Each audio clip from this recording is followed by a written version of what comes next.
In this video, we are going to see that if you want to change your Discord video background, here is what you can do.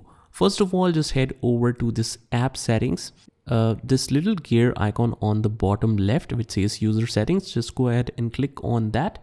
And once you're in here, just scroll all the way down to the app settings. Here we see voice and video. Just go ahead and click on that. And here just select video, and you can see different video backgrounds here.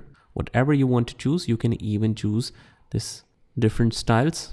My internet is having some problems, so that's why it is unable to show that, but you can change the video background to blur effect as well, which kind of looks like a bokeh effect. You can set it your own custom background, and you can select it from the predefined templates as well. So that's pretty much it, guys. I hope you found this video helpful, and if you did, hit the like button and subscribe to our channel, and I will see you in the next one.